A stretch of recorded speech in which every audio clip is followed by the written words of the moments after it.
Why is the Voynich Manuscript unsolved?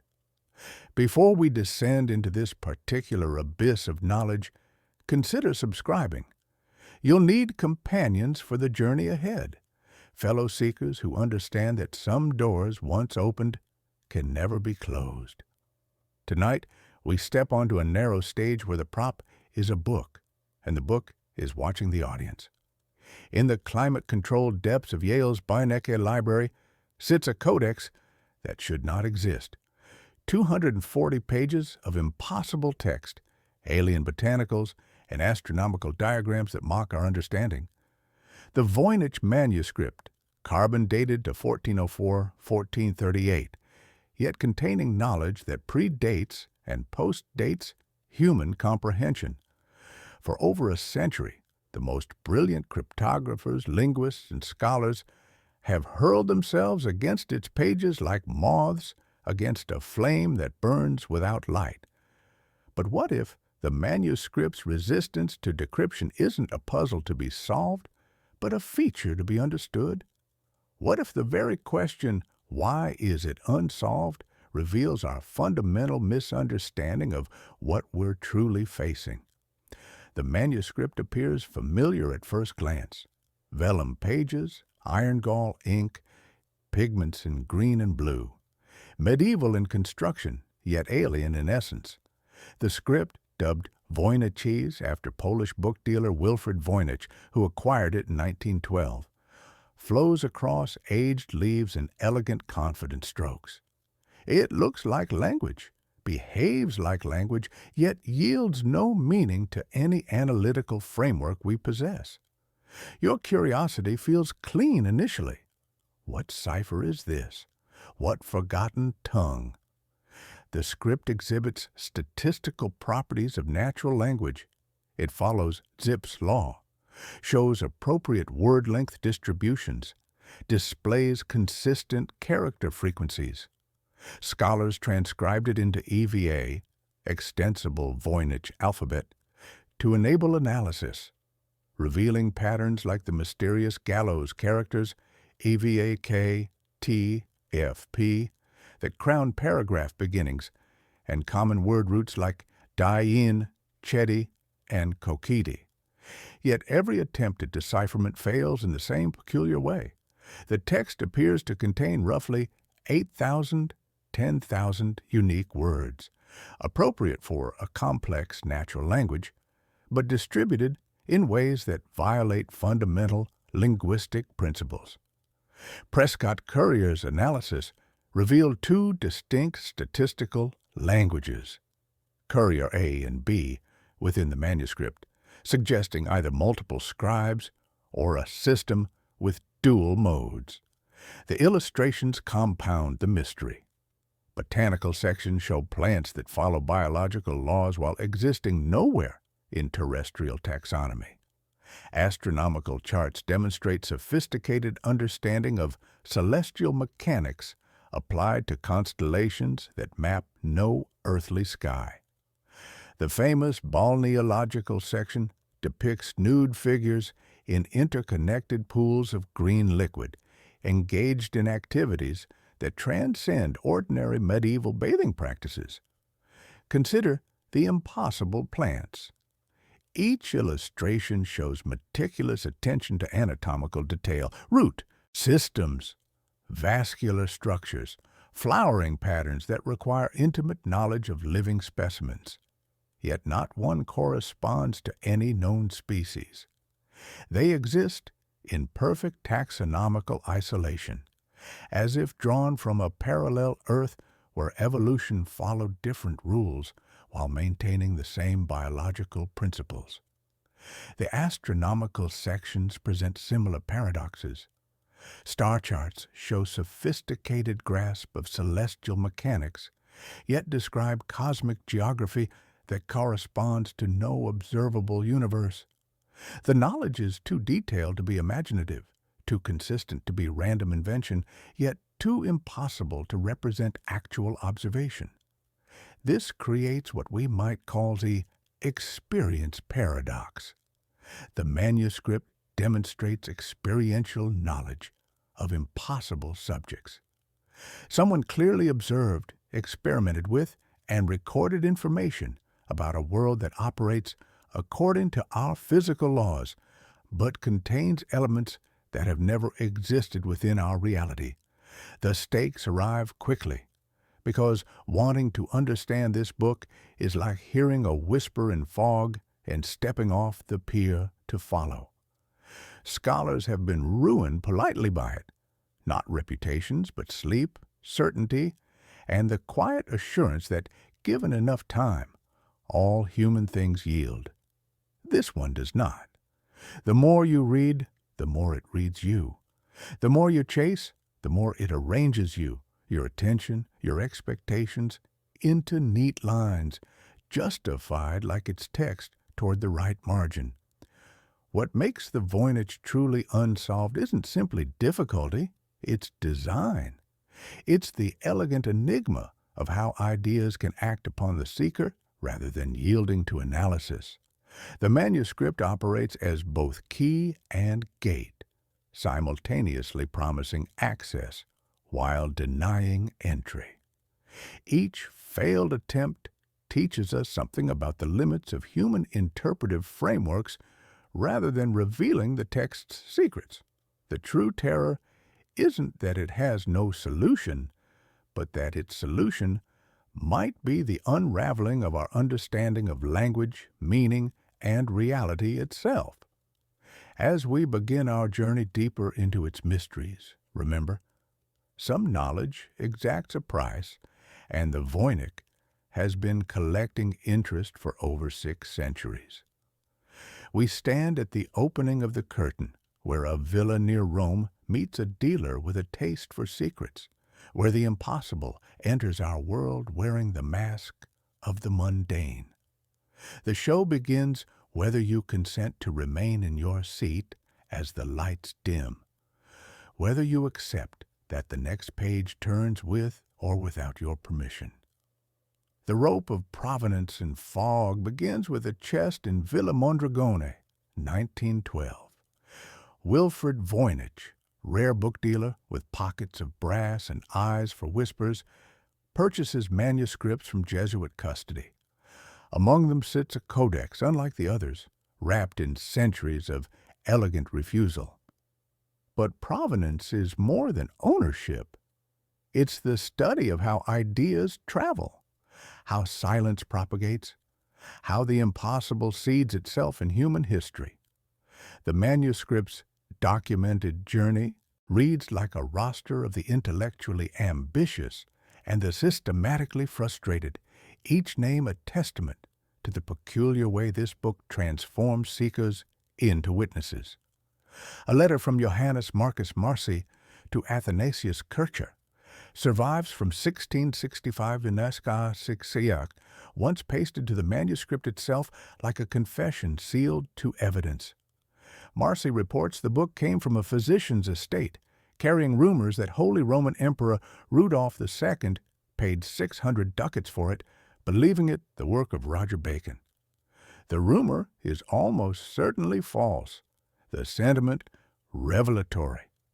Even then, the book was a stage prop for the learned, an object promising forbidden knowledge under respectable lamplight. Rudolph's court, that magnificent theater of alchemists and astronomers, represented the height of esoteric learning, yet the book remained sealed against their combined brilliance. Before Marci, we encounter Georg Baresch, Prague alchemist, who owned the manuscript and found himself systematically baffled. His correspondence with Kircher reveals a mind grappling with something that refused to yield, each letter carrying the increasingly strained tone of scholarly politeness stretched thin by impossibility. Baresch describes the book as a sphinx, not merely difficult, but actively resistant. This wasn't scholarly humility. It was testimony to the manuscript's peculiar agency in remaining unknown. His words carry the weight of someone who is pressed against an immovable surface until his hands went numb. Kircher himself, The great polymath who claimed to decipher hieroglyphs and ancient tongues met his match in these pages. Here was a scholar of formidable reputation, master of ancient languages and hieroglyphic interpretation, yet even he could not pierce the veil. The manuscript had already begun its work, not revealing secrets, but revealing the limits of revelation itself. In Kircher's failure, we glimpse the manuscript's true nature. It doesn't simply withhold knowledge, it demonstrates the boundaries of human comprehension. Radiocarbon dating places the parchment's creation between 1404 and 1438, while paleographic analysis confirms period-appropriate inks and techniques. No modern hoax, then, but something far more unsettling. A genuinely medieval artifact, containing knowledge that transcends medieval understanding. The vellum breathes with age, carries the mineral patience of centuries in its fibers. The iron gall ink bears the chemical signature of authentic antiquity, yet the content operates according to principles unknown to any historical period. This creates a temporal paradox. Medieval materials containing post-medieval impossibilities. The quire numbers, added by later hands, suggest the manuscript was rebound multiple times. Gathering shuffled, perhaps pages lost to time's appetite. Each rebinding represents another attempt to impose order, another custodian hoping to unlock meaning through reorganization. Yet the essential mystery persisted through every material intervention, as if the book's unknowability were woven into its very structure. These physical traces tell their own story of systematic failure. Consider the marginalia on the final pages. Scattered words that appear to blend Latin and German, fragments of recognizable language floating like debris against the manuscript's alien tide. These annotations suggest someone with access to conventional languages examined the text, yet declined or was unable to provide translation or explanation. Even direct contact with readable script couldn't bridge the gap to comprehension. The familiar words lie helpless against the manuscript's systematic otherness. The Jesuit custody at Collegio Romano represents perhaps the most telling phase of this shadow lineage. Here, in a center of learning that prided itself on systematic knowledge and missionary translation, the manuscript sat for centuries, like a perfect reproach to scholarly confidence. Generations of educated minds had access, yet none achieved breakthrough. The institution that successfully translated and cataloged knowledge from around the world met something that simply would not translate. In their libraries, surrounded by the fruits of human understanding, the manuscript maintained its essential silence. This transmission history reveals the manuscript's true mechanic. It doesn't resist analysis through complexity, but through a kind of cognitive impermeability. Each scholar approaches with tools appropriate to their era: medieval alchemy, Renaissance humanism, Enlightenment systematization, yet the result remains constant, elegant, structured, in comprehension. Unlike normal texts, which clarify through copying and commentary, the Voynich maintains perfect opacity across centuries of scholarly attention. It doesn't degrade through transmission, it preserves its essential unknowability, as if that unknowability were its primary characteristic. The provenance rope, when tugged, leads not to solid ground, but to deeper fog. Each documented owner represents another failed attempt to domesticate the impossible, another mind shaped by encounter with something fundamentally alien to human understanding. The manuscript travels through history not as an object-seeking interpretation, but as an active principle that observes and potentially modifies those who attempt to observe it. By the time Voynich lifts the curtain in 1912, purchasing the manuscript from its Jesuit custodians, a pattern has been established. The book doesn't accumulate interpretive layers like normal texts, commentaries, translations, scholarly apparatus. Instead, it accumulates a different kind of history, a chronicle of systematic intellectual failure, a roster of minds that encountered their own limits. The true provenance, then, isn't a chain of ownership, but a chain of transformation. Each custodian enters the record as a seeker of knowledge and exits as a witness to unknowability. As we trace this shadow lineage, we begin to understand that provenance itself might be the wrong framework.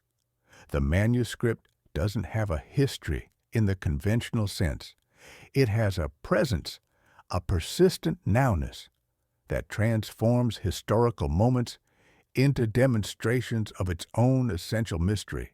We descend now from the fog of provenance into the manuscript's mechanical heart, the script itself, that elegant dance of symbols scholars call Voynich chase. Here, under the surgical lamp of analysis, we discover something more unsettling than mere cipher or forgotten language. We find an engine, a systematic apparatus for generating the appearance of meaning while maintaining perfect semantic vacuum. This is not the broken machinery of a lost civilization, but something far more disturbing, a perfectly functioning system designed to produce the illusion of communication while delivering only structured silence. The extensible Voynich alphabet serves as our analytical scaffolding, a transliteration system that makes computational analysis possible without claiming the symbols are actually letters. Through EVA, we observe the text's statistical properties, word frequencies that follow Zipf's law like natural language, character distributions that suggest meaningful structure, syntactic patterns that imply grammatical complexity. Yet, beneath this linguistic clothing lies something that violates every assumption about how meaning operates. The engine wears the costume of language so perfectly that our analytical tools register all the correct signals while the meaning itself remains forever absent. Consider the gallows characters, EVA, K, T, F, P, that rise above the line like scaffolds at dawn, stark sentinels presiding over textual territory. These appear almost exclusively at paragraph beginnings, suggesting structural rather than phonetic function. They crown the text with an authority that feels ritualistic, as if each section requires formal inauguration by these elevated symbols before it can proceed with its particular form of structured meaninglessness. The gallows don't simply mark divisions, they consecrate them, lending ceremonial gravity to the engine's systematic generation of elegant incomprehension. The manuscript exhibits what analysts call line as functional unit, a phenomenon where word lengths swell toward right margins, creating visual breathing patterns across each page. Lines don't simply end, they exhale, expanding their final words as if the parchment itself were a lung drawing and releasing breath. This organic rhythm suggests the text operates according to principles that transcend mere information storage. The breathing creates a hypnotic quality, a visual pulse that draws the eye into patterns of expectation and release, teaching us to synchronize with the engine's alien rhythms. Prescott Currier's analysis revealed two distinct statistical languages within the manuscript, Currier A and Currier B, with different character frequencies and structural preferences. This isn't dialectical variation or scribal inconsistency. It's systematic alternation between operational modes, as if the engine possesses multiple settings for generating its particular form of structured meaninglessness. The system switches between these modes with algorithmic precision, like a machine with dual gears propelling the same carriage along different tracks toward identical destinations of unknowing. Common word roots emerge from statistical analysis, die-in, keti, kokiti, sequences that recur with the persistence of actual vocabulary yet resist connection to any known linguistic family. These aren't words in any conventional sense.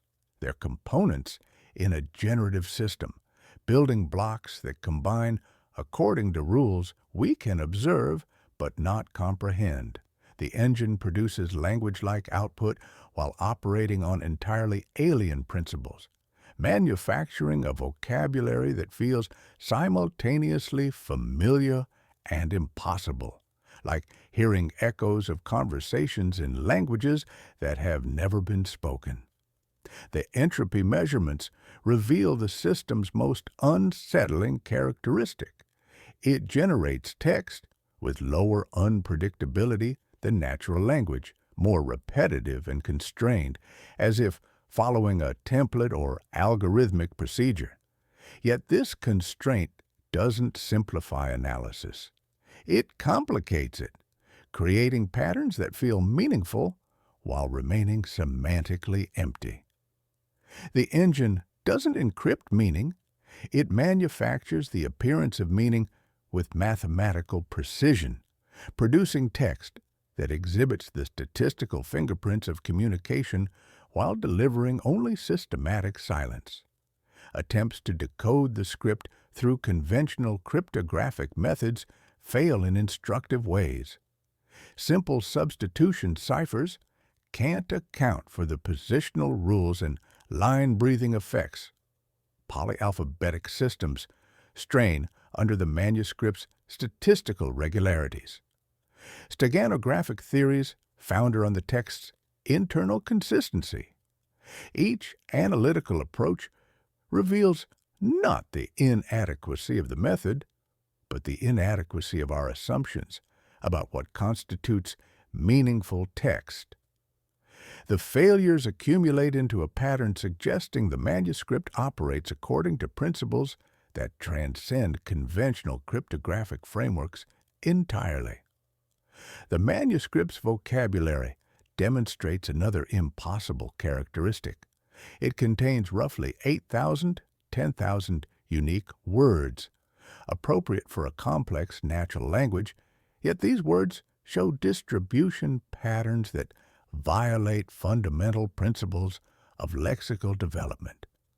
Certain character sequences appear with mathematical rather than organic frequency, as if the system generates vocabulary according to combinatorial rules rather than semantic necessity. It's a greenhouse of words, cultivated and arranged according to aesthetic principles rather than communicative needs. More disturbing is the way lines often echo the line above, with phrases drifting downward like sediment in still water.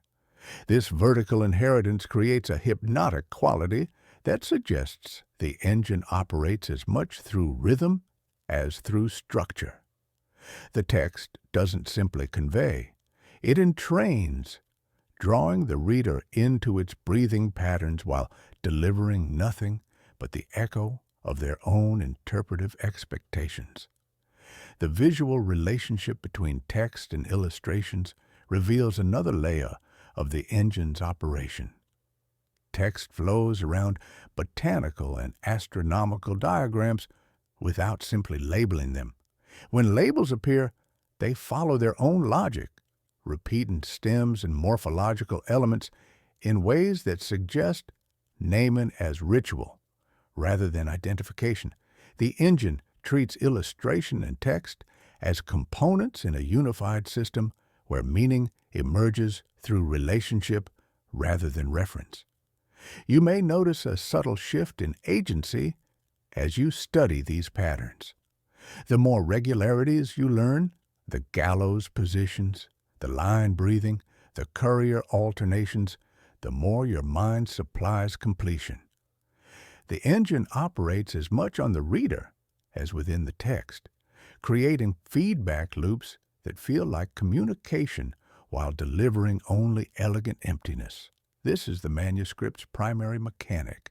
It generates systematic engagement without semantic payoff, triggering all our pattern recognition systems while feeding them nothing but their own reflections.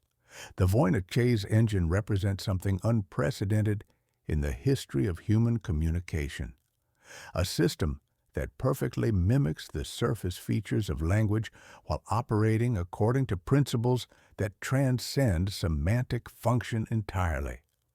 As we prepare to examine the manuscript's impossible botanicals, remember that this engine continues running, continues breathing, continues generating its particular form of structured silence, processing systematically and endlessly, whether observed or ignored. From the mechanical precision of Voynich, we turn to the manuscript's most visually arresting section, the botanical folios, where impossibility takes root in meticulous illustration. Here, the abstract engine of the text manifests in concrete form. Plants that follow biological principles while violating biological reality, flora that demonstrate intimate knowledge of life processes that have never lived on Earth. The vellum breathes with green possibility, each page a small stage where specimens perform their elegant impossibility under the surgeon's lamp of analysis. The herbal section contains over 100 botanical illustrations, each rendered with the precision of someone who has observed living specimens. Root systems branch with anatomical accuracy, showing the complex networks that support plant life. Leaf arrangements follow mathematical patterns consistent with actual botanical growth, phylotactic sequences, and vascular structures that require deep understanding of plant biology. Flowering patterns demonstrate knowledge of reproductive cycles, pollination mechanisms, and seed dispersal strategies. The technical mastery is undeniable, the biological understanding sophisticated, yet not one corresponds to any known terrestrial species, living or extinct. These aren't stylized versions of familiar plants or artistic interpretations of common herbs. They exist in perfect taxonomical isolation, as if drawn from a parallel Earth where evolution followed different rules while maintaining identical biological principles. The artist clearly understood how plants work, the intimate mechanics of cellular structure, the physics of water transport, the chemistry of photosynthesis, but these particular plants have never worked anywhere in our world. They are ghosts of biology, perfectly rendered specters of life that never was. Consider the root systems, often the most revealing aspect of botanical illustration. Many Voynich plants display roots that coil and branch with the complexity of nervous systems, suggesting forms of plant communication and resource sharing that wouldn't be formally recognized in European botany until centuries later. Some illustrations show what appear to be mycorrhizal networks, the fungal connections that allow plants to communicate across forest ecosystems, applied to species that follow no terrestrial evolutionary logic. These underground networks whisper of intelligence, of subterranean awareness operating according to principles we can observe but never inhabit. The impossibility runs deeper than simple unfamiliarity. These plants demonstrate biological solutions to environmental pressures that don't exist on Earth. Some show adaptations to soil conditions that would be toxic to terrestrial life, their root structures designed to process minerals that exist nowhere in our periodic table. Others display flowering patterns that suggest pollination by creatures following no known evolutionary path. Their reproductive strategies calibrated for interactions with forms of life that have never crawled, flown, or swum through earthly ecosystems. More troubling is the relationship between botanical and pharmaceutical sections.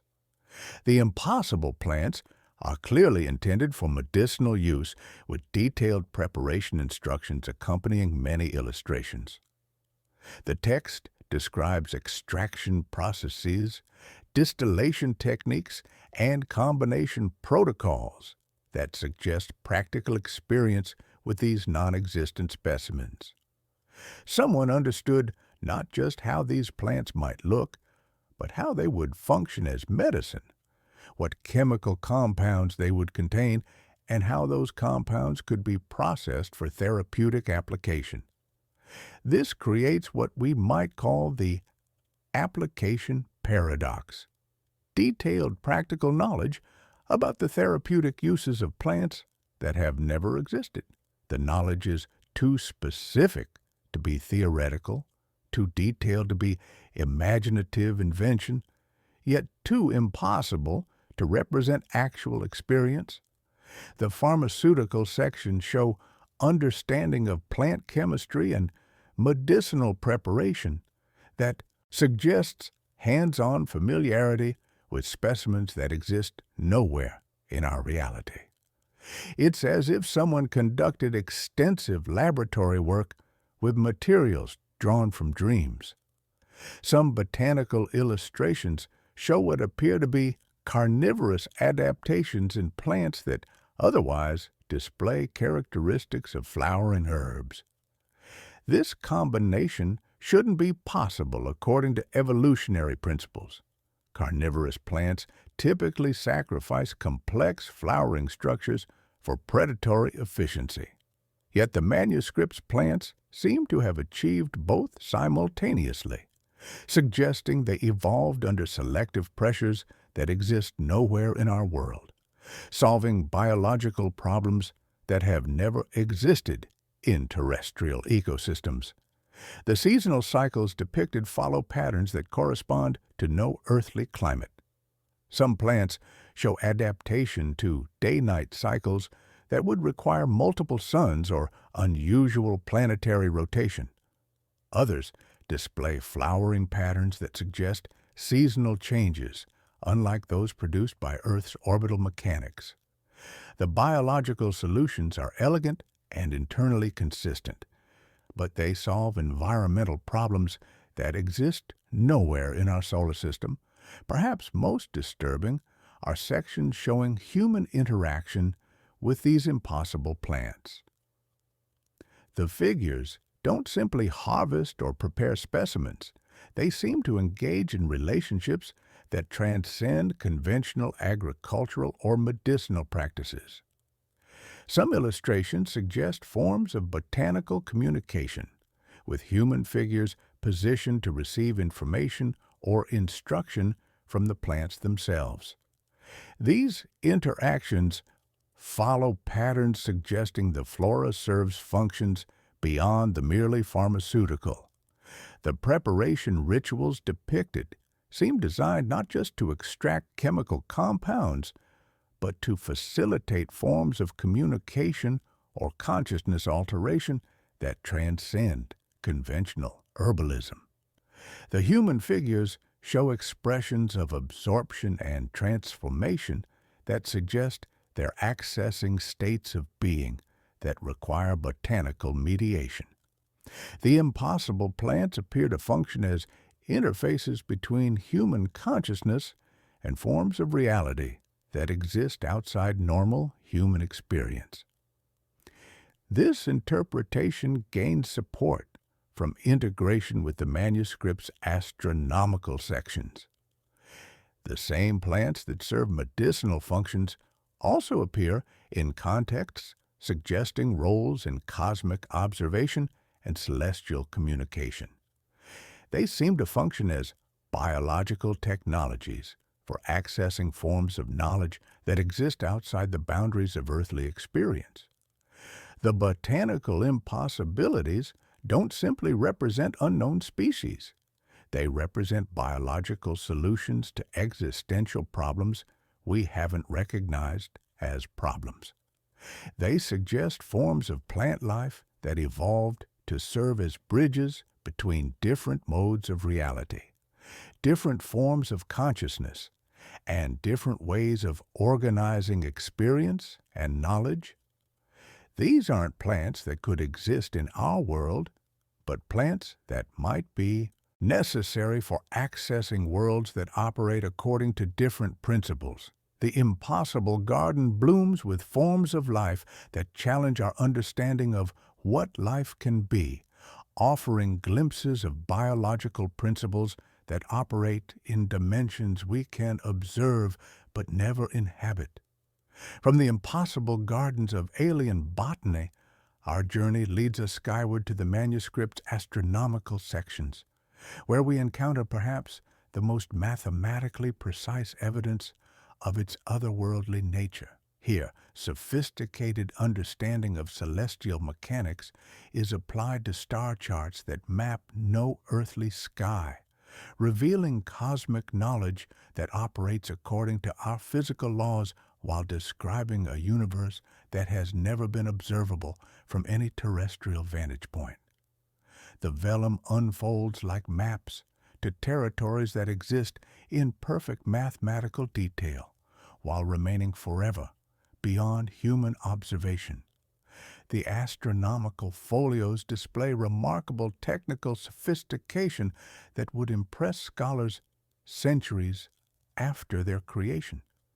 Star positions are plotted with precision, suggesting careful observation and mathematical calculation spanning generations of systematic sky watching. The charts demonstrate understanding of stellar magnitude, celestial coordinate systems, and the apparent motion of heavenly bodies across seasonal cycles. Constellation boundaries are clearly defined, stellar relationships systematically organized, and the overall cosmic geography shows comprehensive sky knowledge that requires not casual stargazing, but accumulated wisdom of entire astronomical traditions.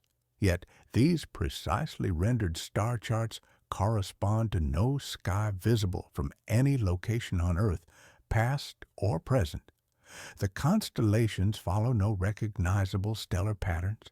The zodiacal arrangements match no known astronomical traditions, and the cosmic relationships depicted exist nowhere in our observable universe.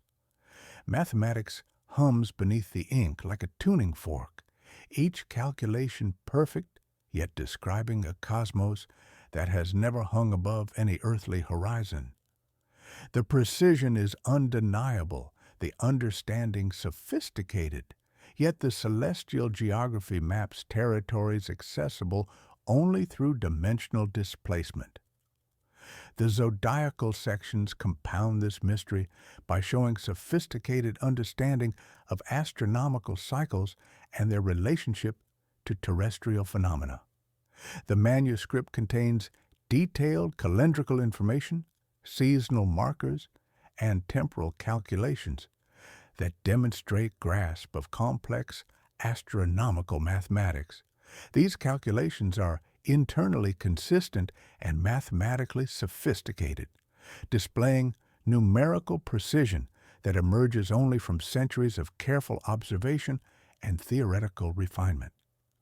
Yet they describe temporal cycles corresponding to no planetary system in our cosmic neighborhood, tracking seasons that have never occurred under any earthly sun. Some astronomical diagrams suggest understanding of concepts that wouldn't be formally recognized in European astronomy until the Renaissance and beyond. The charts show evidence of grasping stellar parallax, planetary orbital mechanics, and relationships between celestial and terrestrial phenomena in ways that predate development of such knowledge in medieval European scholarship by centuries. Yet this advanced understanding is applied to a cosmic system following no recognizable astronomical principles, as if someone had achieved sophisticated comprehension of celestial mechanics while observing an entirely different universe. The manuscript's treatment of lunar cycles presents particularly troubling evidence of impossible astronomical knowledge. The lunar diagrams show understanding of tidal relationships, seasonal interactions, and the moon's influence on terrestrial phenomena that demonstrates intimate familiarity with how satellite bodies affect their primary planets. But they describe lunar behavior that would require a satellite with different mass, orbital characteristics, and relationship to its primary star than our moon maintains with Earth. The knowledge is astronomically accurate for a moon that doesn't exist orbiting a planet that isn't ours. More disturbing are sections describing astronomical observation techniques and instruments that appear centuries ahead of their supposed time. The diagrams show sophisticated observational apparatus, devices for measuring stellar positions, calculating celestial distances, and tracking astronomical cycles with mechanical precision. These instruments demonstrate understanding of optical principles and mechanical engineering that wouldn't emerge in European astronomy for centuries, yet they're designed for observing a sky containing no recognizable celestial features. They are tools for seeing what cannot be seen, measuring what cannot be measured. The human figures in astronomical sections seem engaged in observational practices transcending conventional skywatching. Their poses suggest they're using impossible instruments to access forms of cosmic knowledge beyond mere positional astronomy. They appear positioned like components in the apparatus itself. Their bodies arranged according to geometric principles that treat anatomy as antennae. They're not simply watching, they're tuned, participating in geometry that makes flesh a resonant element in cosmic communication devices. This raises the possibility that the manuscript's astronomical sections don't simply map an alien sky, but describe techniques for using astronomical observation as communication with non-terrestrial intelligence. The star charts might function as communication protocols rather than navigational aids, providing instructions for accessing forms of cosmic knowledge existing outside our solar system's boundaries. The celestial bodies become nodes in networks of trans-dimensional exchange, their patterns forming languages for appropriately prepared consciousness. The integration between astronomical and botanical sections supports this interpretation in ways that deepen rather than resolve the mystery. The same plants serving impossible medicinal functions also appear in astronomical context, suggesting they play crucial roles in cosmic observation and celestial communication. The human figures seem to use botanical preparations to enhance their ability to receive astronomical information, as if the impossible plants function as biological technologies for accessing cosmic knowledge invisible to unmodified human consciousness. The temporal calculations embedded in astronomical sections follow patterns suggesting they're designed to track cycles operating according to different temporal principles than those governing our universe. Some diagrams show understanding of time as multidimensional phenomenon, with past, present, and future existing in relationships, allowing forms of temporal navigation and communication that transcend linear causality. These temporal maps describe chronological territories where cause and effect operate according to principles we can observe but never experience. The astronomical impossibilities suggest the manuscript functions as more than observational record. It appears to be an instruction manual for accessing forms of cosmic knowledge existing outside our physical universe's boundaries.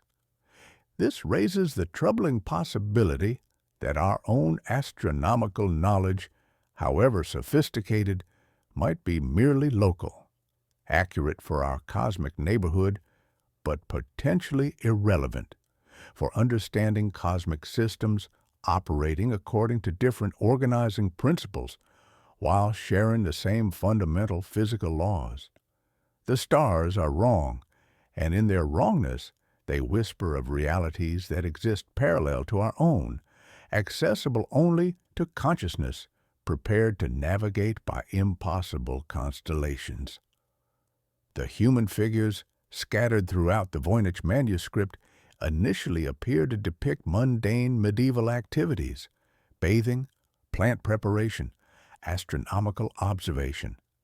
Yet closer examination reveals these aren't illustrations of ordinary human behavior, but demonstrations of transformation techniques that operate according to mathematical principles rather than physical ones.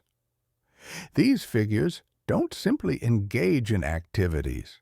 They participate in processes that treat human consciousness itself as a malleable instrument capable of geometric modification.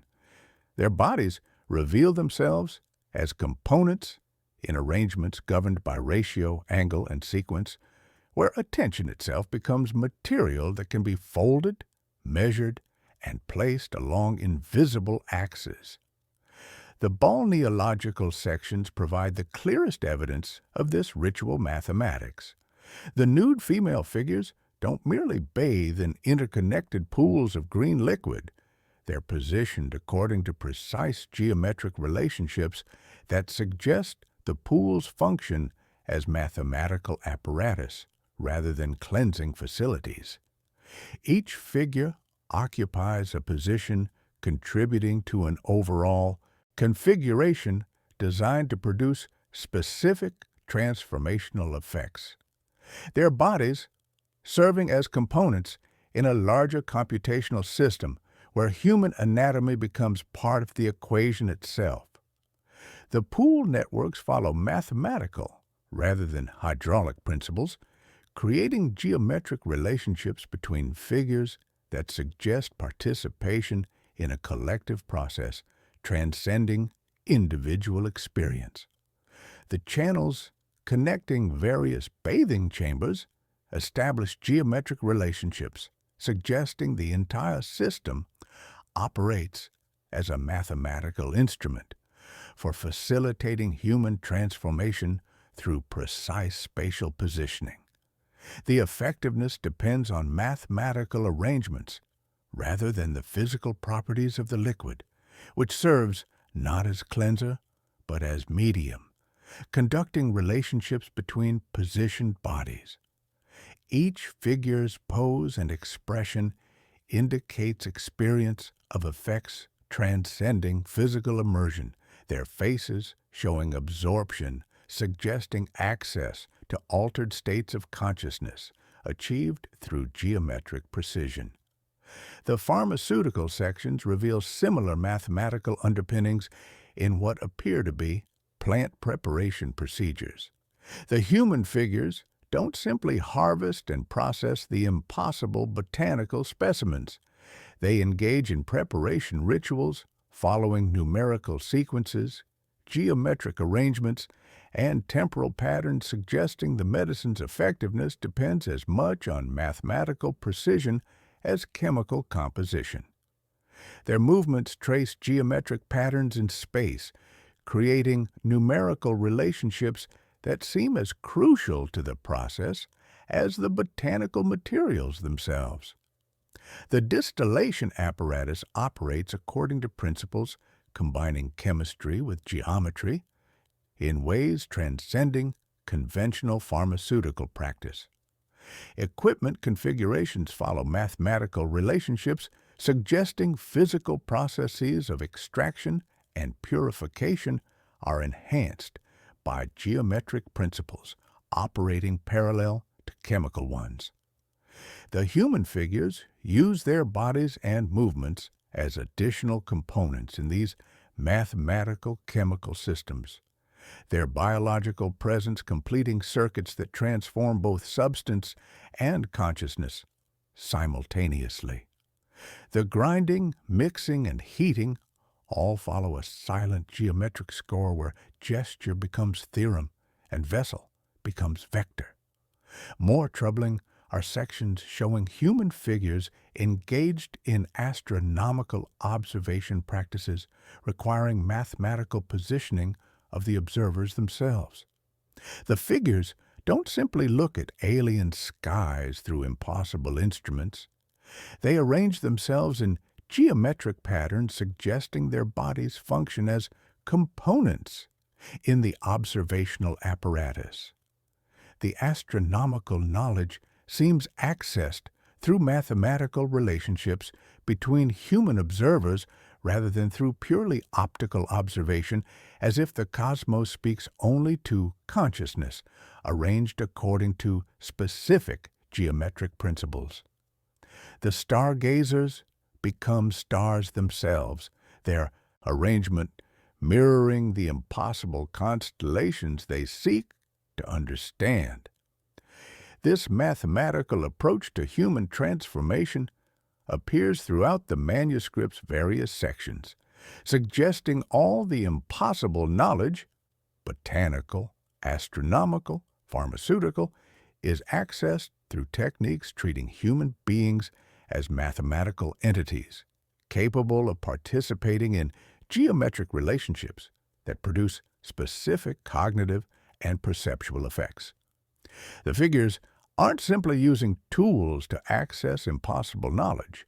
They're using their bodies as mathematical instruments for transcending ordinary human experience limitations, their very being a conduit for alien calculations. The numerical relationships embedded in these transformation processes follow patterns suggesting understanding of mathematical principles that wouldn't be formally recognized in medieval European scholarship for centuries. Some arrangements demonstrate grasp of complex geometric theorems. Others show application of numerical sequences, implying sophisticated understanding of mathematical relationships between consciousness and physical reality. These aren't simply formulas. They are blueprints for consciousness reconstruction, embodied ratios that operate through musculature rather than abstraction. Perhaps most significantly, the transformation mathematics seems designed to enable human participation in the impossible knowledge systems described throughout the manuscript. The botanical knowledge requires mathematical preparation of human consciousness to process information from non-existent plants. The astronomical knowledge requires geometric positioning of human observers to receive communication from alien skies. The pharmaceutical knowledge requires numerical precision in combining human intention with impossible chemical compounds, their effects operating through consciousness alignment rather than chemical reaction. The human figures serve as demonstrations that accessing the manuscript's impossible knowledge requires mathematical transformation of human consciousness itself. They show that information contained in botanical, astronomical, and pharmaceutical sections isn't simply theoretical knowledge to be understood intellectually, but practical techniques requiring specific mathematical preparation of human awareness to be effectively utilized. The knowledge doesn't exist separately from the consciousness capable of receiving it.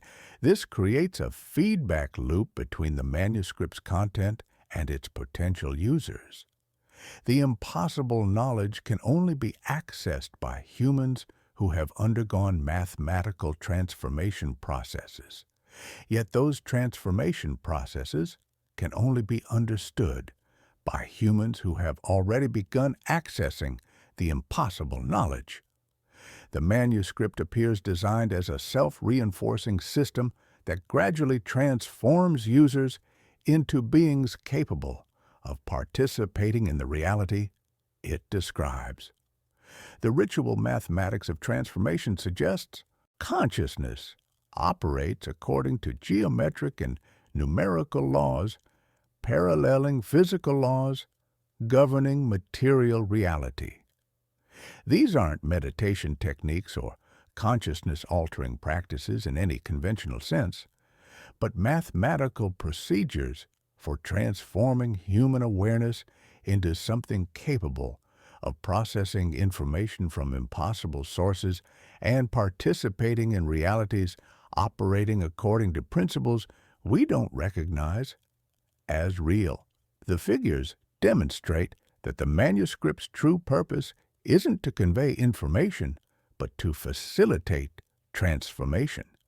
The conversion of human consciousness into something capable of accessing the impossible realities the text describes.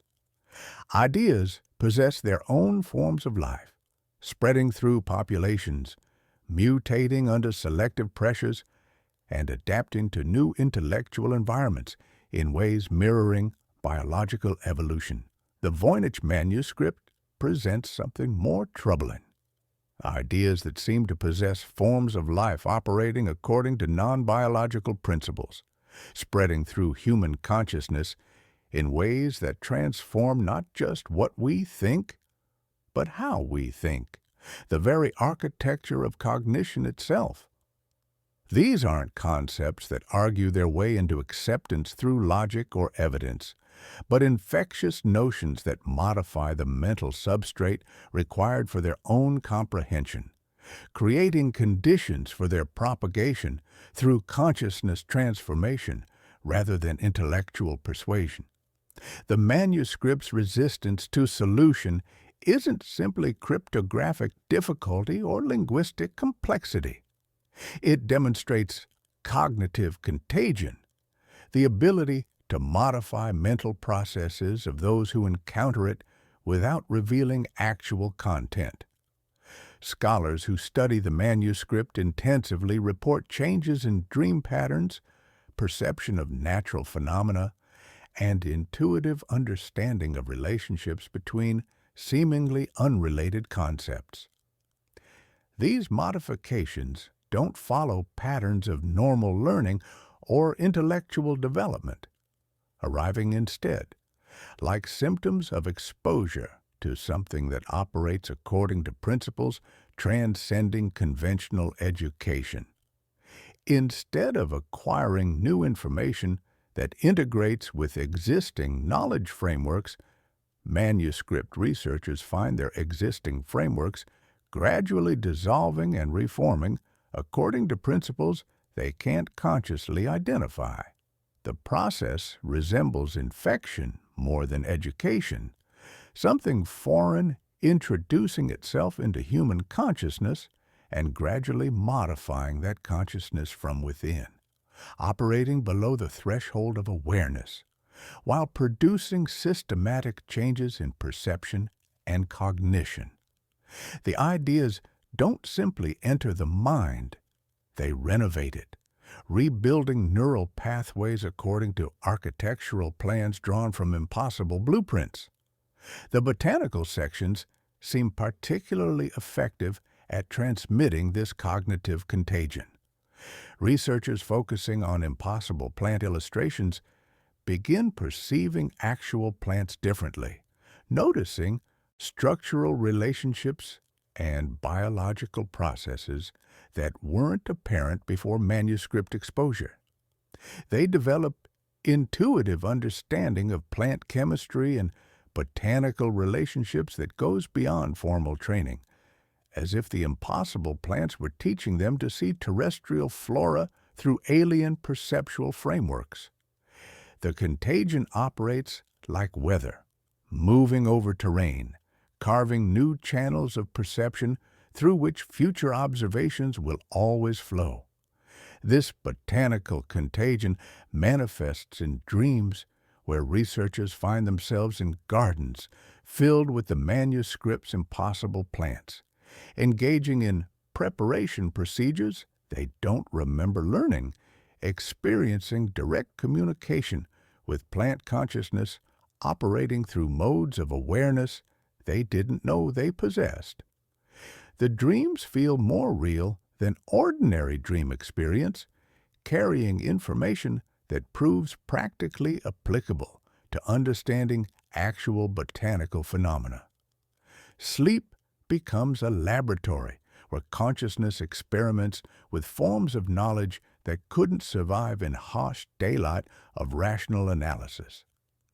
The astronomical sections produce similar contagion effects, modifying perception of cosmic relationships and temporal patterns in ways that transcend conventional astronomical training. Researchers begin seeing the night sky through frameworks incorporating the manuscript's alien star charts, noticing stellar relationships and celestial patterns corresponding to no recognized astronomical knowledge. They develop intuitive understanding of cosmic cycles operating parallel to but separate from their formal education, as if consciousness itself were being tuned to receive broadcasts from impossible constellations. More troubling is how this astronomical contagion affects perception of time itself. Researchers report experiencing temporal relationships that don't correspond to linear causality. Moments when past, present, and future seem to exist simultaneously, allowing forms of temporal navigation and communication transcending ordinary temporal constraints. These experiences feel more real than ordinary consciousness, providing access to information about historical and future events that proves accurate despite being impossible, according to conventional understanding of causality. The pharmaceutical sections produce the most direct forms of cognitive contagion, modifying researchers' understanding of relationships between consciousness, chemistry, and healing in ways transcending conventional medical knowledge.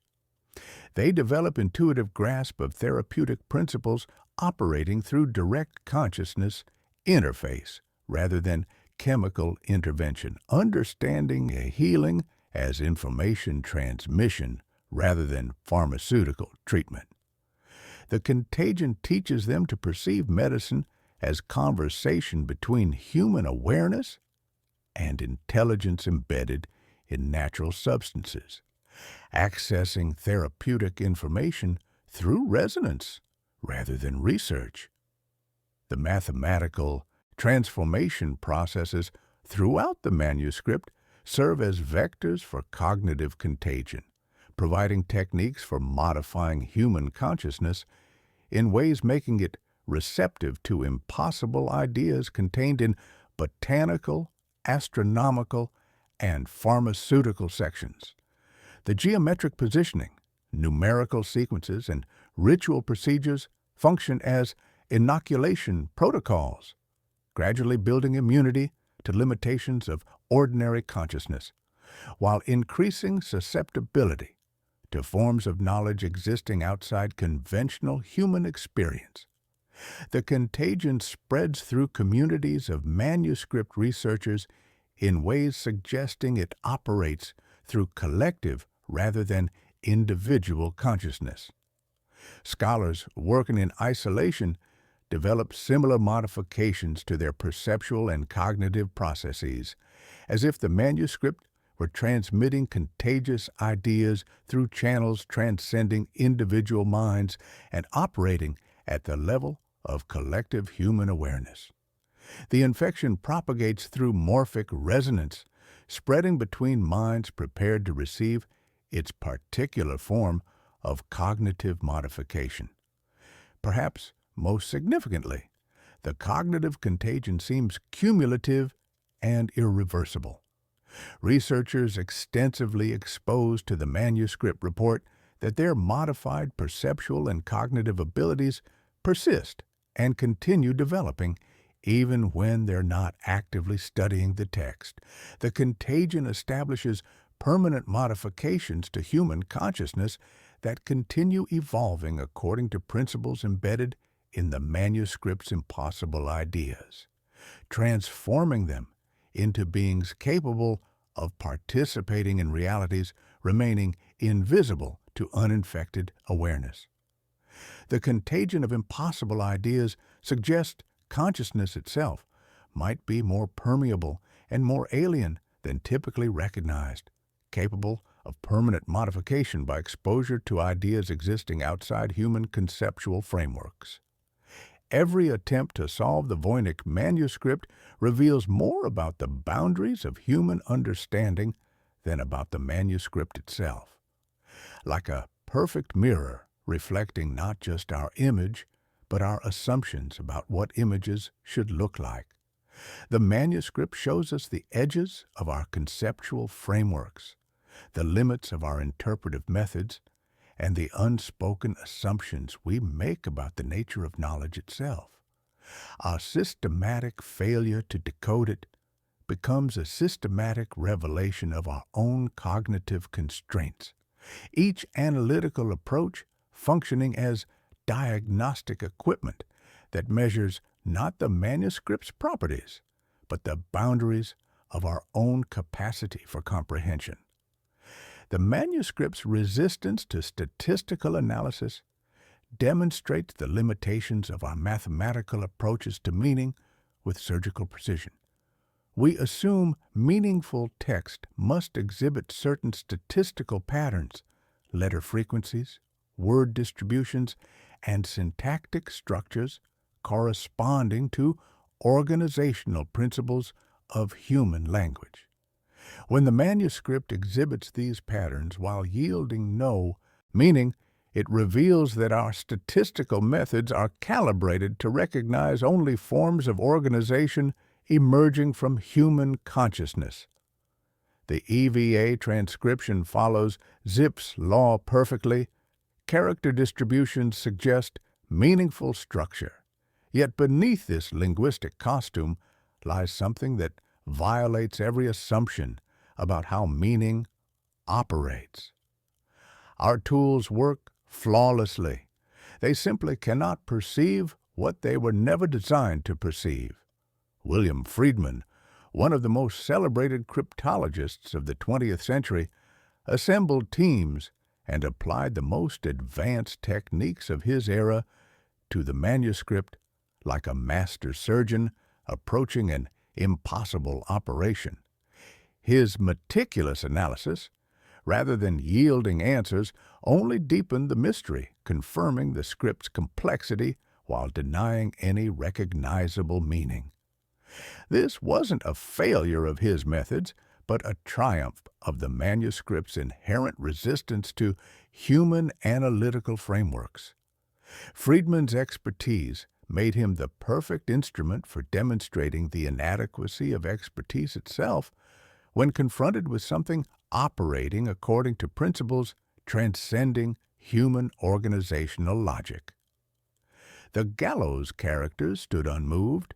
The courier A and B distinctions remained elegant and meaningless. The failure of comparative linguistics to connect the manuscript script to any known language family exposes assumptions we make about how language develops and spreads across the stage of human history. We expect linguistic evolution to follow traceable paths, with borrowing, adaptation, and historical connection linking all human communication systems through recognizable genealogical relationships. The manuscript's complete linguistic isolation suggests meaningful communication might be possible according to principles that don't require historical connection or evolutionary development.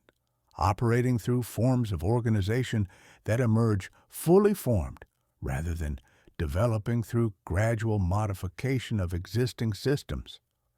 It speaks a language that emerged from different conceptual soil entirely.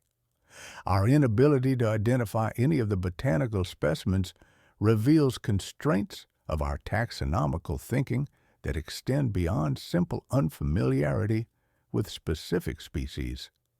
We organize biological knowledge according to evolutionary relationships, geographical distribution, and morphological similarity, creating frameworks that assume all life follows traceable developmental paths.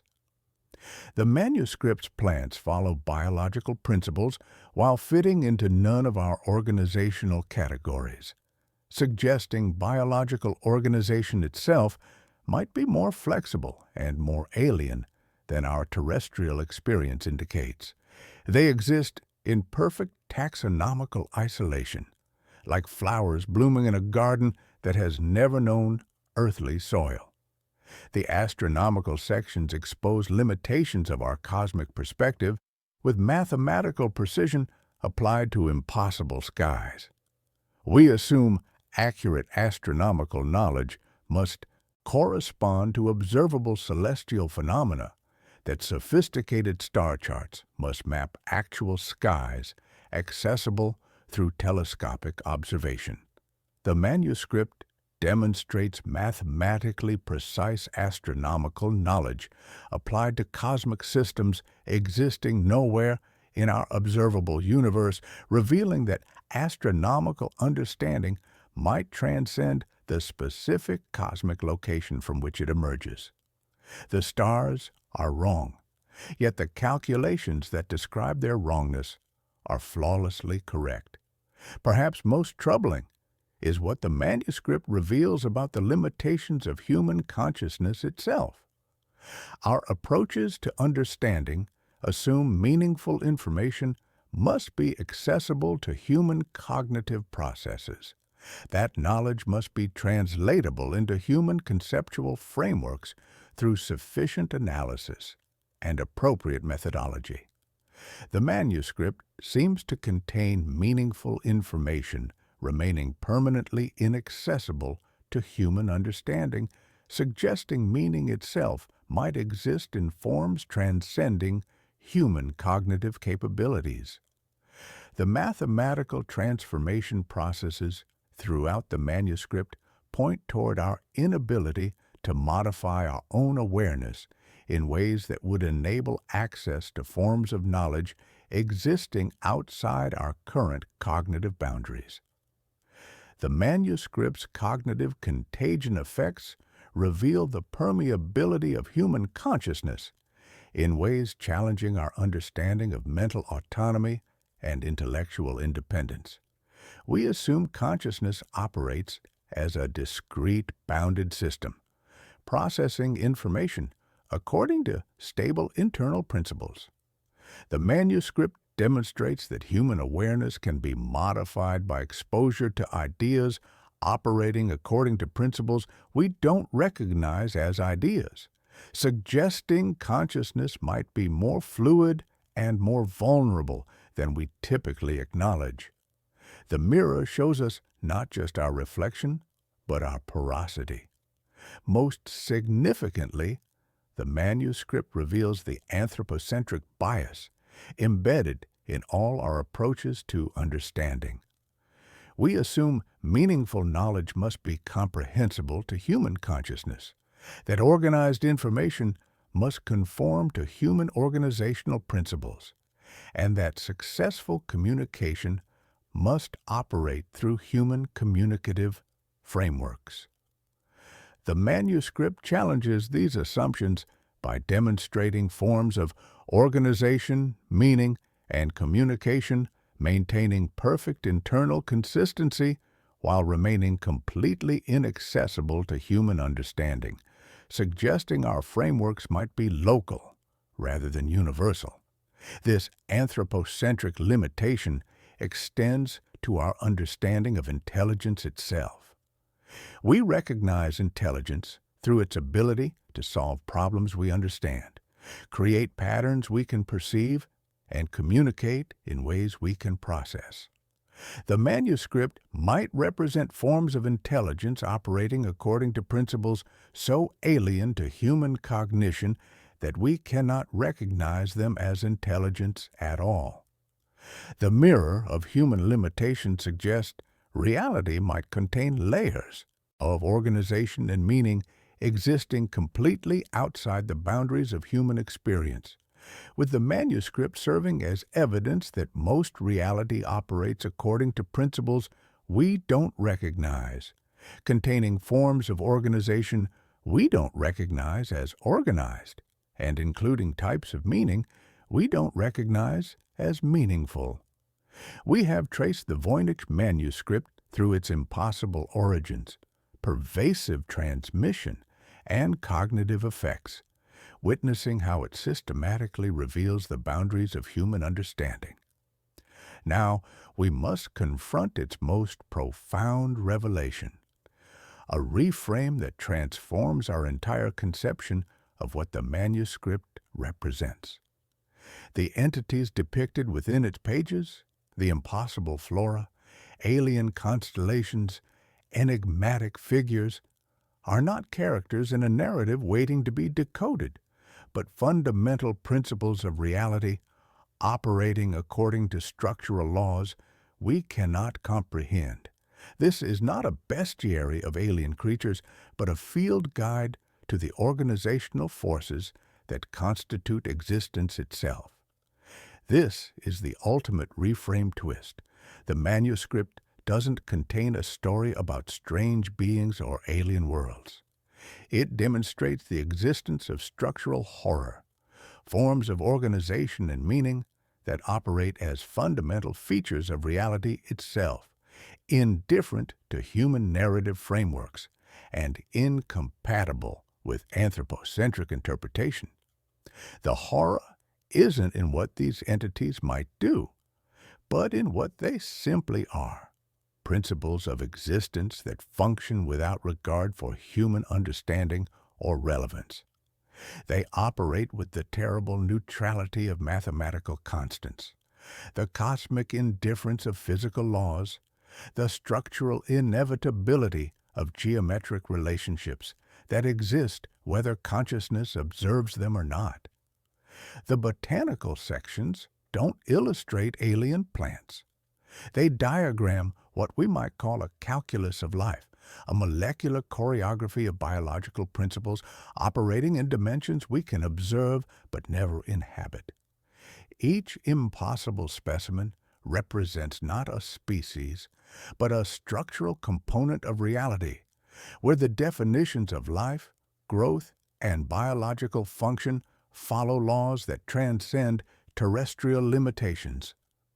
The root systems coiling like nervous systems, the flowering patterns suggesting pollination by impossible creatures, the cellular structures that violate terrestrial chemistry.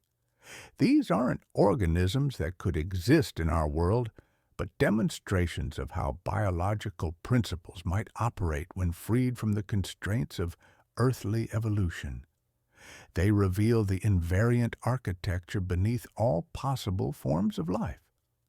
The astronomical charts don't map alien skies. They reveal cosmic principles operating in parallel dimensions of space and time. The star configurations represent not alternative stellar arrangements, but structural relationships between cosmic forces that exist independently of any specific physical manifestation.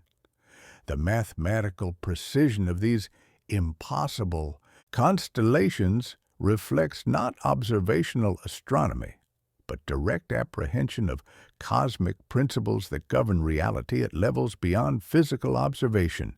They demonstrate the deep cosmic grammar that predates all stellar light, the organizational laws that structure space and time according to principles transcending any particular cosmic arrangement. The human figures throughout the manuscript don't depict people engaged in activities. They demonstrate consciousness principles operating through biological forms. Their mathematical positioning, geometric relationships, and ritual behaviors reveal structural laws governing the relationship between awareness and reality. They show not what humans might do in alien circumstances, but how consciousness itself might function when operating according to principles that transcend individual biological existence. The figures serve as protractors by which awareness measures itself, axes and angles in equations where human biology becomes merely one variable in much larger, colder calculations. This structural interpretation explains why the manuscript resists all attempts at conventional analysis.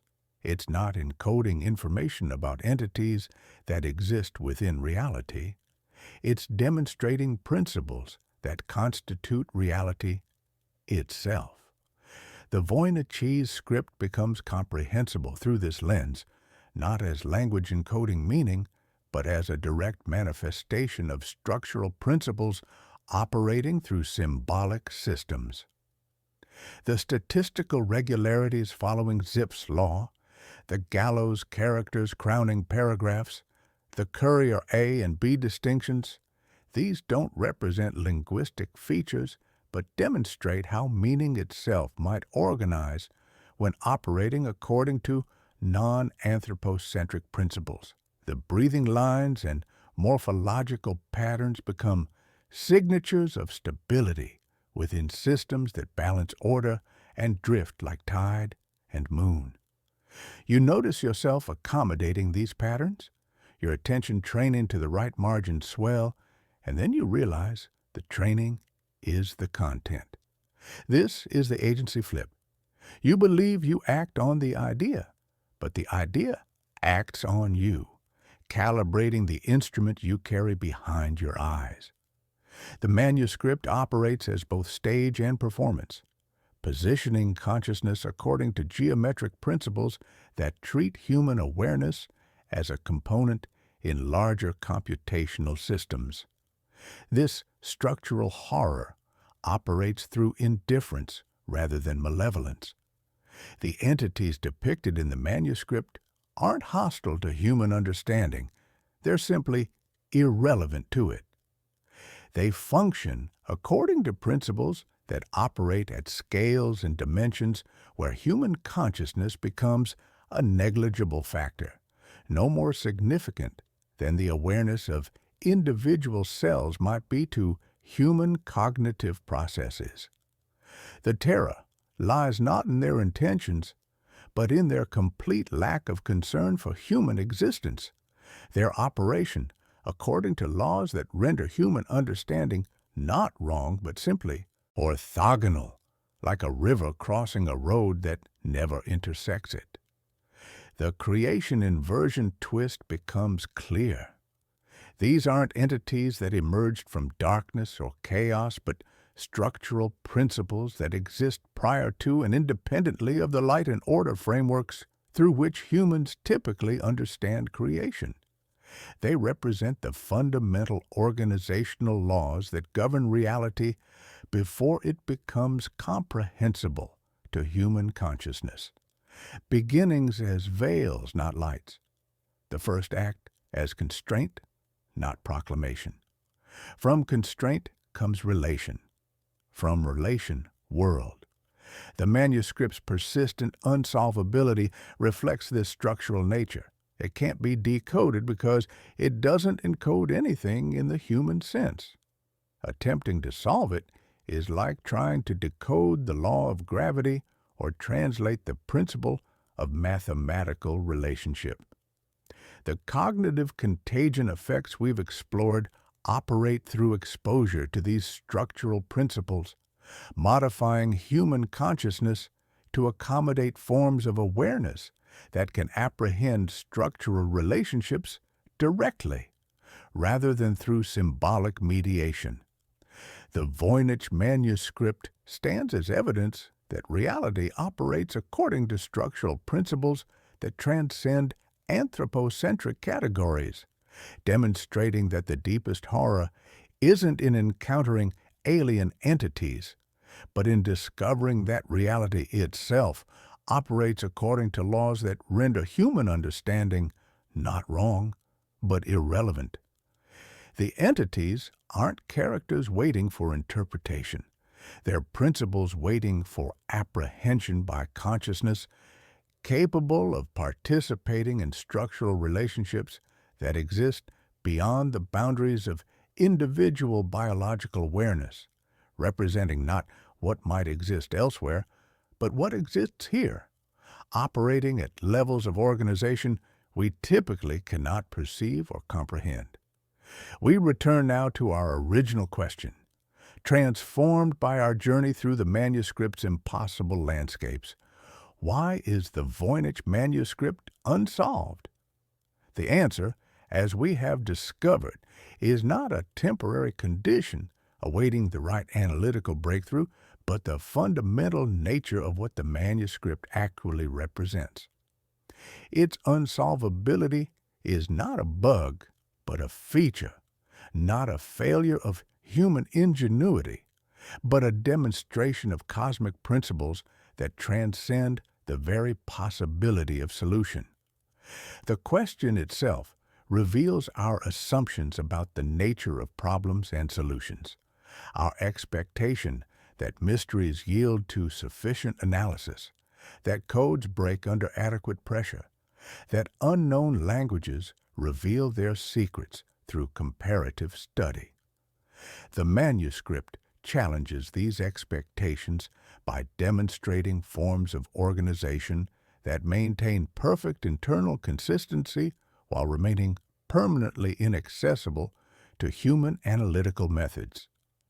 We expect the stage to reveal its secrets to the audience, but here we encounter a doorway disguised as a prop, an artifact that responds only to transformation rather than interpretation.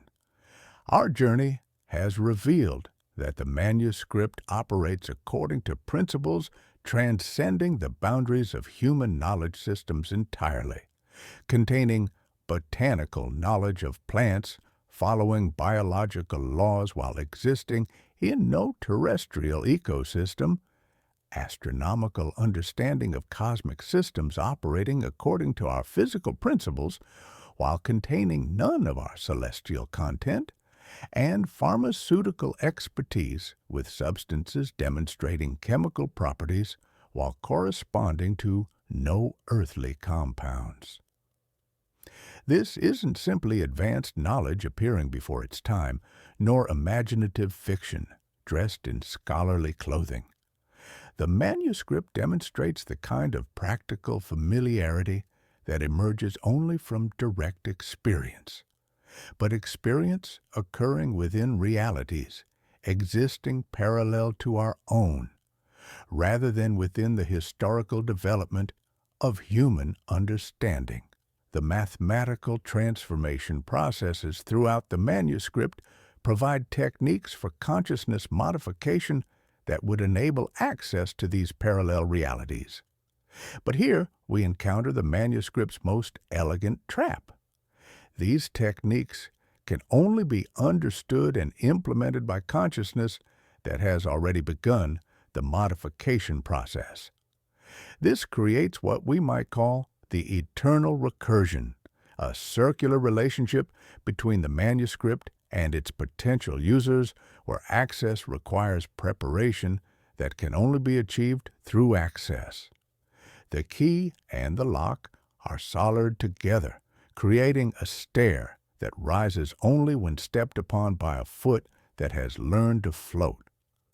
The geometric positioning, numerical sequences, and ritual procedures function as preparation protocols for cognitive infection by ideas that couldn't be processed by unmodified human awareness.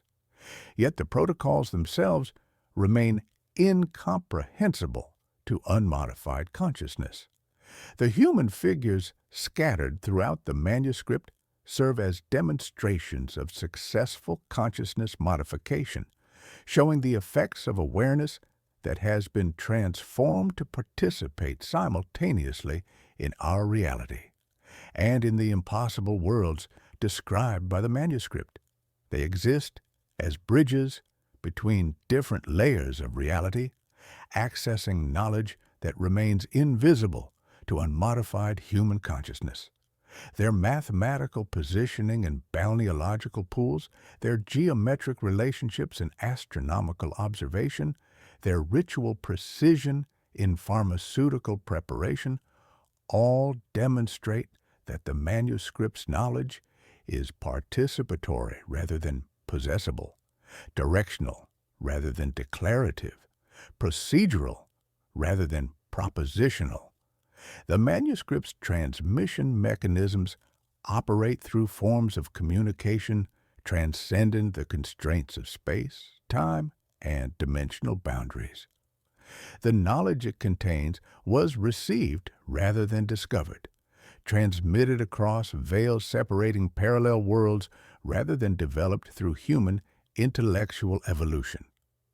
This transdimensional origin explains why the manuscript affects those who study it intensively through cognitive contagion rather than conventional learning. The ideas it contains modify human consciousness from within, gradually transforming researchers into beings capable of perceiving and participating in the realities the manuscript describes. These modifications are permanent and cumulative, suggesting that exposure to the manuscript initiates an irreversible process of consciousness evolution. Researchers develop abilities to communicate with plant intelligence, navigate temporal relationships, and access cosmic information through processes operating outside the boundaries of ordinary human experience. The manuscript demonstrates that human awareness can be transformed by exposure to forms of intelligence operating according to principles we don't recognize as intelligence, revealing consciousness itself as more alien and more malleable than we typically acknowledge.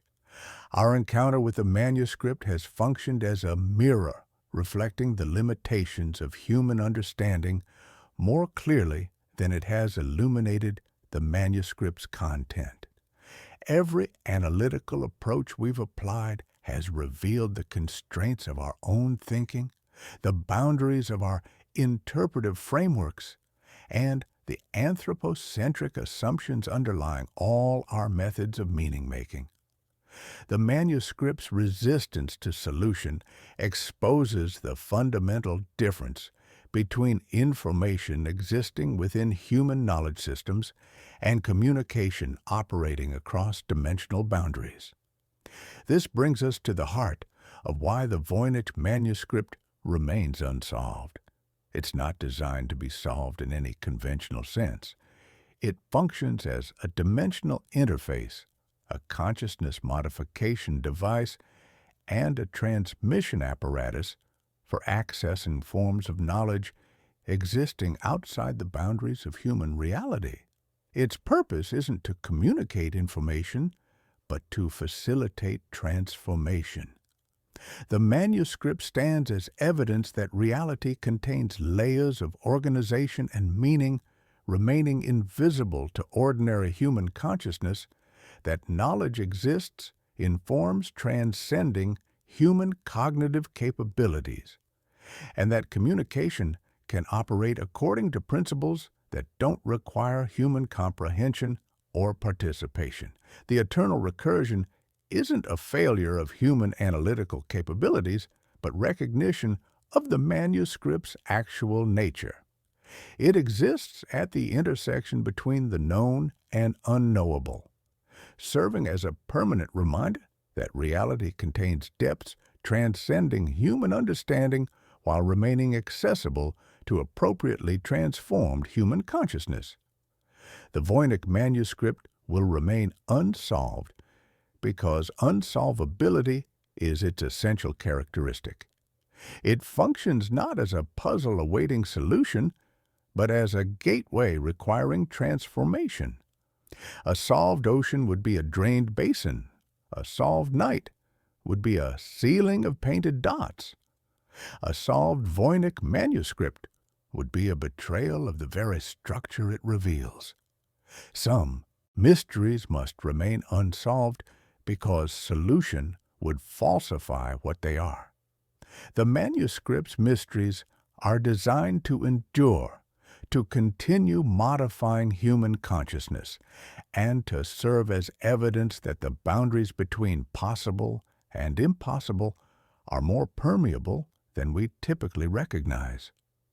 In returning to our original question, we find it transformed into something deeper and more troubling.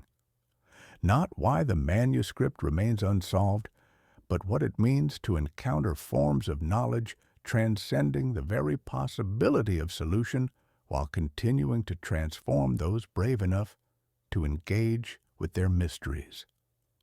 The eternal recursion reveals that some forms of understanding can only emerge through the acceptance of permanent mystery, and that the deepest knowledge often lies not in answers, but in the transformation that comes from learning to live with questions that have no solutions.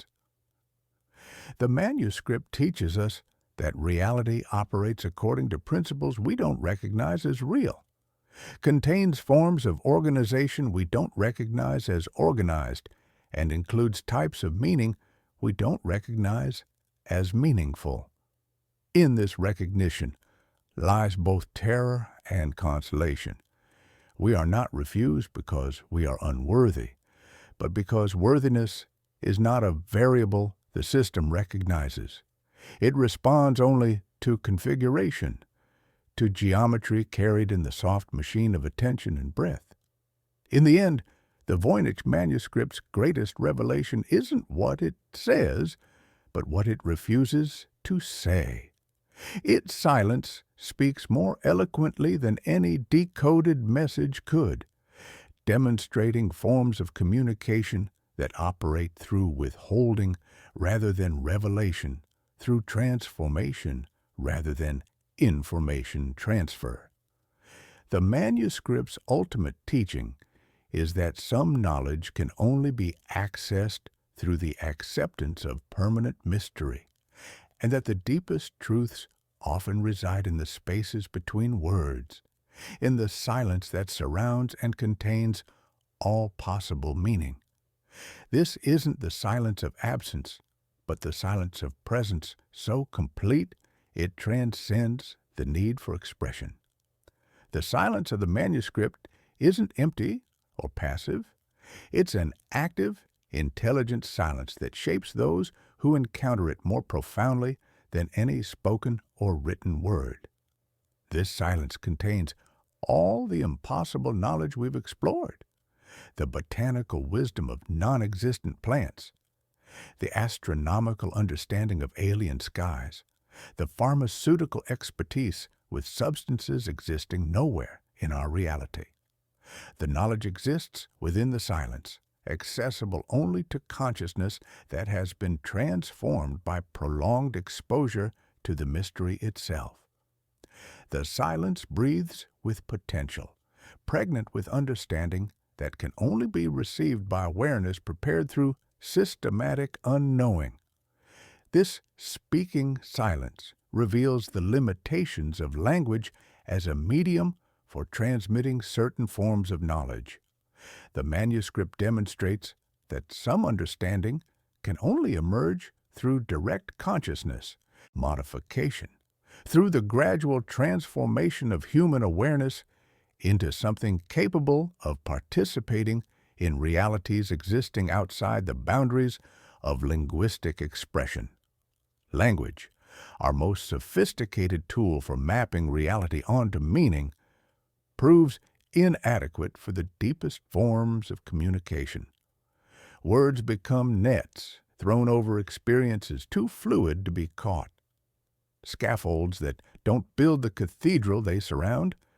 The manuscript proves this by presenting all the right scaffolds: statistics, morphology, syntax, then refusing the consecration. The human figures throughout the manuscript serve as demonstrations of consciousness that has learned to hear what the silence speaks. Their absorption, their transformation, their integration into impossible realities, all occurs through forms of communication transcending the need for words, symbols, or conventional meaning-making. They've become fluent in the language of silence, capable of receiving knowledge existing outside the boundaries of human linguistic systems. Their poses suggest listening to frequencies below audible range, their expressions indicating reception of information transmitted through channels that bypass conventional communication apparatus entirely. The botanical sections speak through silence by showing rather than telling, demonstrating rather than describing. The impossible plants communicate their properties and uses directly to appropriately prepared consciousness, transmitting therapeutic knowledge through resonance rather than instruction.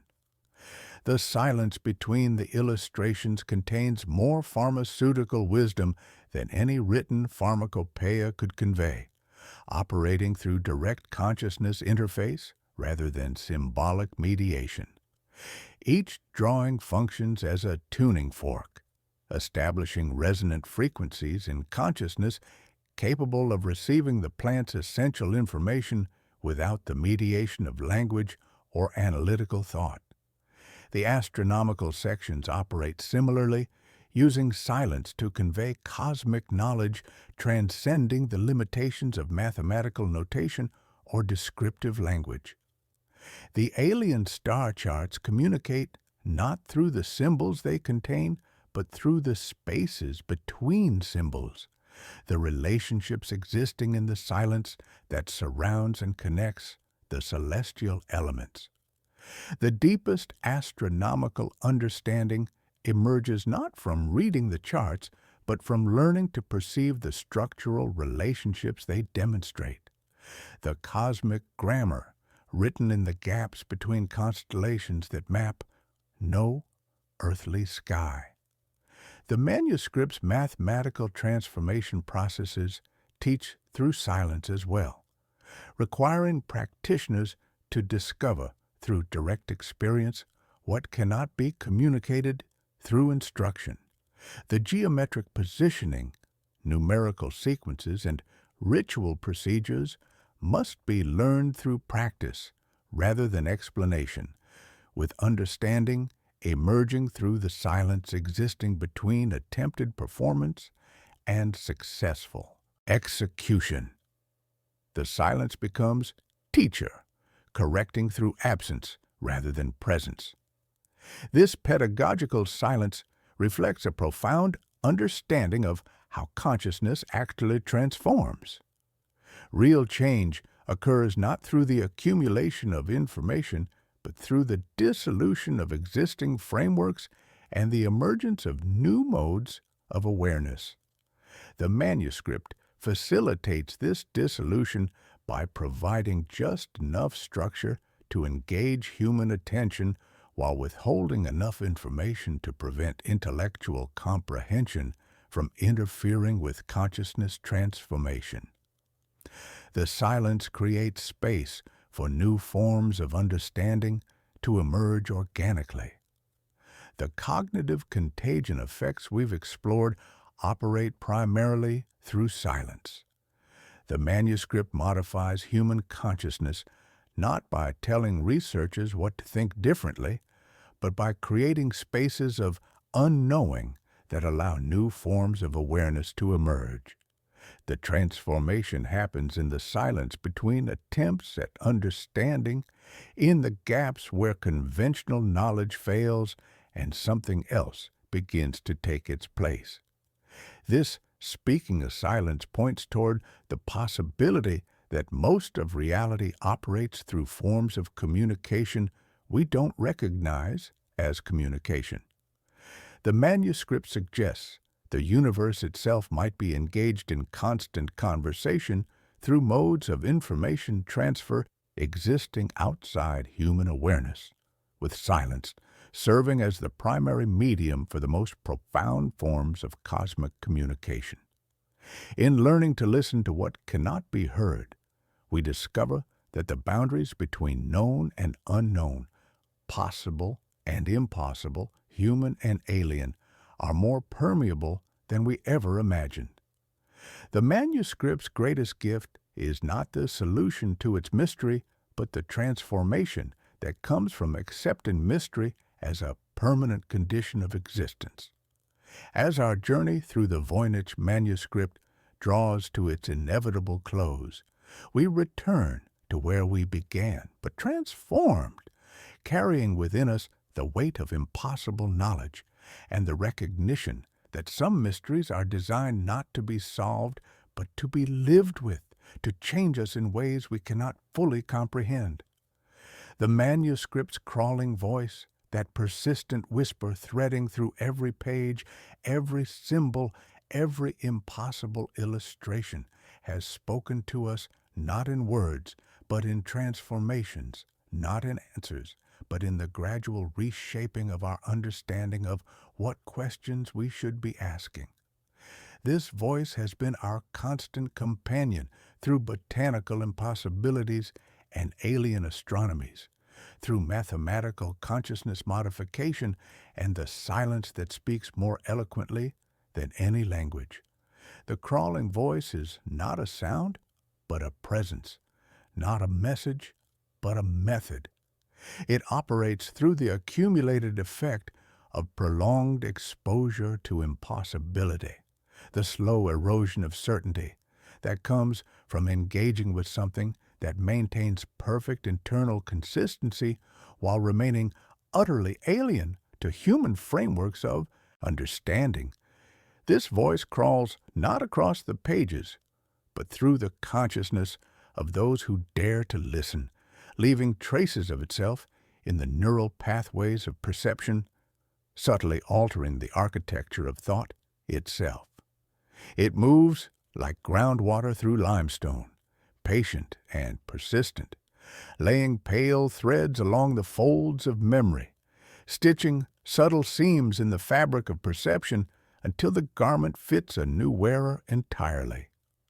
We have traced this voice through its many manifestations, the botanical impossibilities that teach us to see life as more flexible and more alien than we imagined, their root systems coiling like nervous systems in soil that has never known earthly chemistry, the astronomical charts that reveal cosmos operating according to principles we can observe but never inhabit, mapping skies that have never hung above any terrestrial horizon. The human figures demonstrating consciousness as a malleable instrument capable of mathematical modification, their bodies arranged according to geometric principles that treat flesh as equation. The cognitive contagion that spreads through communities of researchers like weather through landscape. The structural horror that operates through indifference rather than malevolence, revealing entities as principles rather than characters. And finally, the silence that speaks more eloquently than any language ever could, containing knowledge accessible only through systematic unknowing. Each manifestation adds another layer to our understanding of what the manuscript truly represents. Not a book containing secrets, but a secret in the form of a book. The crawling voice whispers of realities existing parallel to our own, accessible through consciousness modification, but forever beyond the reach of conventional analysis. It speaks of biological principles that transcend terrestrial limitations, of cosmic relationships that operate independently of physical manifestation, of forms of communication that function through transformation rather than information transfer. Its message is not encoded in its symbols, but embedded in its effect on those who encounter it. This voice has been crawling through human consciousness for over 6 centuries, leaving its traces in the minds of emperors and alchemists, scholars and cryptographers, each generation adding their own layer to its expanding influence while never penetrating its essential mystery. Rudolph II with his court of learned men, Georg Barisch with his alchemical expertise, Athanasius Kircher with his polyglot mastery, William Friedman with his cryptographic genius, all encountered the same elegant refusal, the same systematic withholding. The manuscript doesn't accumulate interpretations like normal texts. It accumulates transformations, each encounter adding to its power to modify consciousness while preserving its fundamental unknowability. The crawling voice operates through what we might call recursive mystery. Each attempt to solve the manuscript only deepens its mystery. Each analytical approach reveals new layers of impossibility. Each theoretical framework exposes its own limitations when confronted with something that transcends all frameworks. The EVA transcription system, statistical analysis, revealing Ziff's law compliance, the gallows characters, and Courier A and B distinctions, all served only to demonstrate the manuscript's perfect resistance to human analytical methods.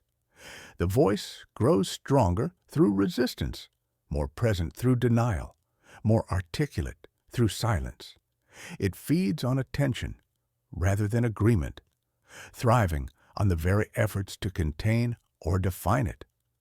We have learned that this voice speaks multiple languages simultaneously, the language of impossible biology that demonstrates life following principles unknown to terrestrial evolution, the language of alien astronomy that maps cosmic relationships existing nowhere in our observable universe, the language of mathematical consciousness modification that treats human awareness as malleable geometric instrument, the language of cognitive contagion that modifies researchers' perceptual frameworks permanently, the language of structural horror that reveals reality operating according to principles that render human understanding not wrong but irrelevant.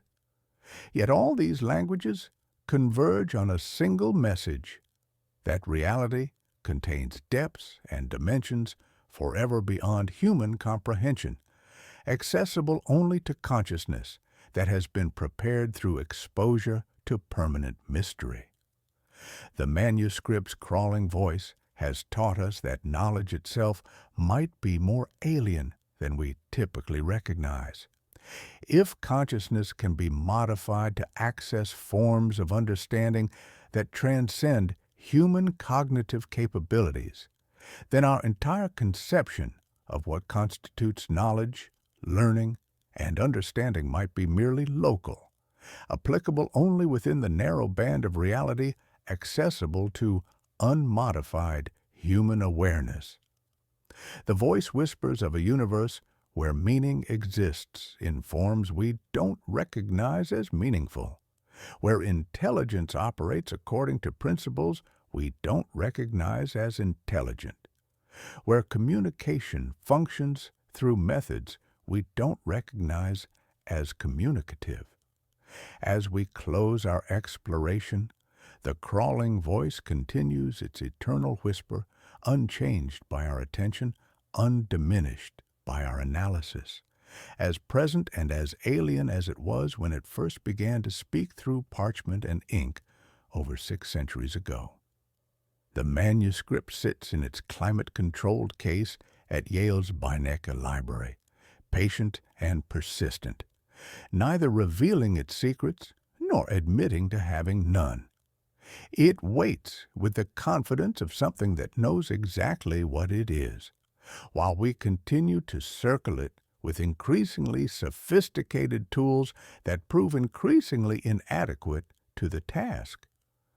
The crawling voice speaks through this inadequacy, using our failure to understand as a medium for its own form of communication.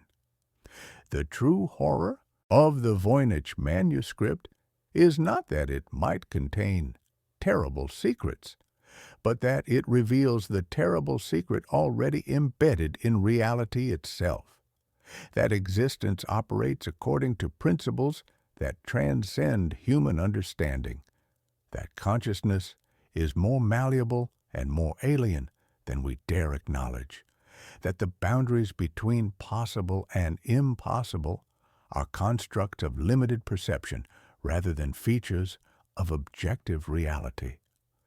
The crawling voice will continue its whisper long after we are gone, long after our civilization has crumbled, long after our species has evolved beyond recognition or disappeared entirely.